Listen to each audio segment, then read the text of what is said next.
1 Raja-Raja pasal 6 ayat 1-38. Salomo mendirikan bait suci. Dan terjadilah pada tahun ke-480 sesudah orang Israel keluar dari tanah Mesir, pada tahun ke-4 sesudah Salomo menjadi raja atas Israel, dalam bulan Ziv, yakni bulan yang kedua, maka Salomo mulai mendirikan rumah bagi Tuhan. Rumah yang didirikan Raja Salomo bagi Tuhan itu 60 hasta panjangnya dan 20 hasta lebarnya dan 30 hasta tingginya. Balai di sebelah depan ruang besar rumah itu 20 hasta panjangnya menurut lebar rumah itu, dan 10 hasta lebarnya ke sebelah depan rumah itu. Dibuatnya juga pada rumah itu jendela-jendela yang rapat bidenya. Pada dinding rumah itu sekelilingnya didirikannya kamar tambahan, sekeliling ruang besar dan ruang belakang, dan seluruhnya dibuatnya bertingkat-tingkat. Tingkat bawah 5 hasta lebarnya, yang tengah 6 hasta, dan yang ketiga 7 hasta. Sebab telah dibuatnya ceruk-ceruk pada rumah itu sekeliling sebelah luar, sehingga dinding rumah itu tidak usah dilobangi. Pada waktu rumah itu didirikan, dipakailah batu-batu yang telah disiapkan di penggalian, sehingga tidak kedengaran palu atau kapak atau sesuatu perkakas besi pun selama pembangunan rumah itu.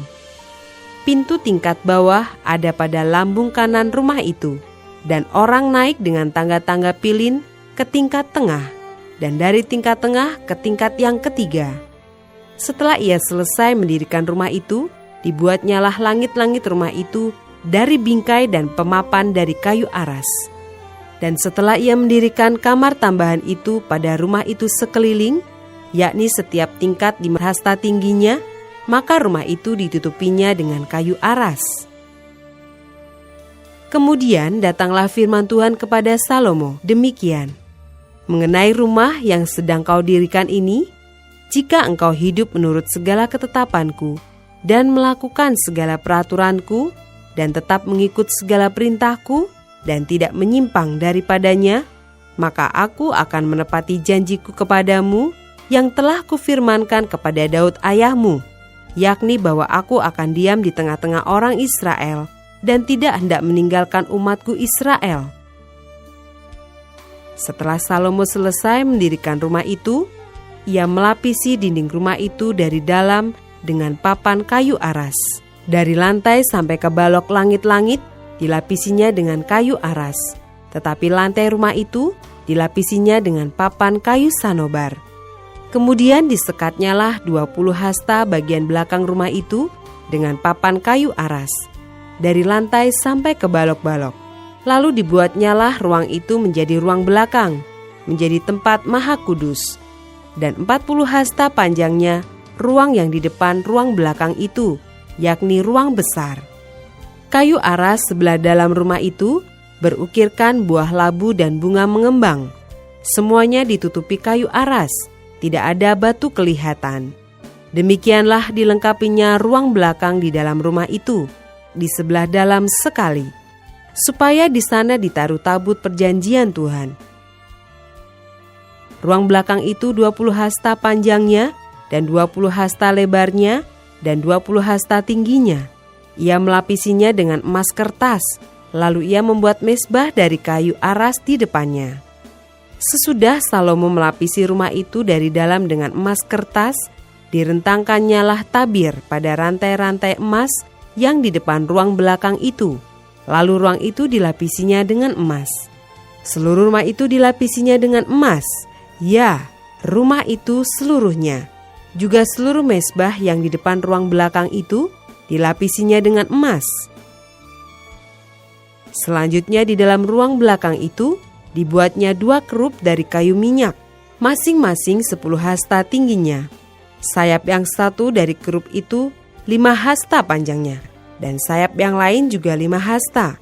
Sehingga dari ujung sayap yang satu sampai ke ujung sayap yang lain 10 hasta panjangnya. Juga kerup yang kedua adalah 10 hasta panjangnya, dan kedua kerup itu sama ukuran dan sama potongan badannya. Tinggi kerup yang satu 10 hasta, dan demikian juga kerup yang kedua. Maka ditaruhnyalah kerup-kerup itu di tengah-tengah ruang yang di sebelah dalam sekali. Kerup-kerup itu mengembangkan sayapnya, sehingga kerup yang satu menyentuh dinding dengan sayapnya, dan kerup yang kedua menyentuh dinding yang lain. Sedang sayap-sayap yang arah ke tengah rumah itu bersentuhan ujungnya, dan kerup-kerup itu dilapisinya dengan emas.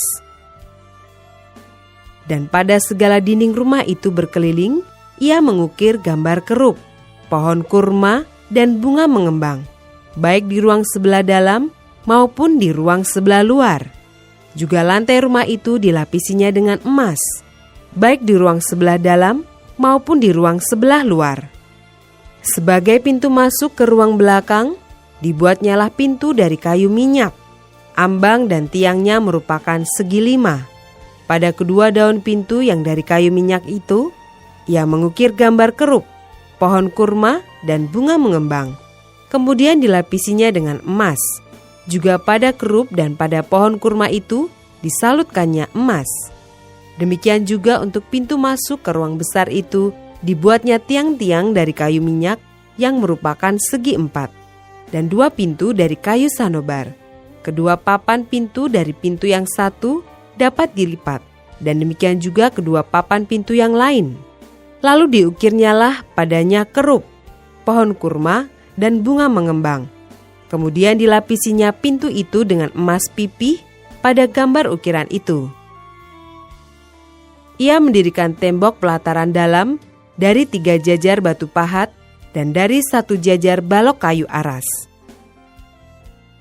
Dalam tahun yang keempat dalam bulan Ziu, diletakannyalah dasar rumah Tuhan. Dan dalam tahun yang ke-11, dalam bulan Bul, yaitu bulan ke-8, selesailah rumah itu dengan segala bagian-bagiannya, dan sesuai dengan segala rancangannya. Jadi 7 tahun lamanya, ia mendirikan rumah itu.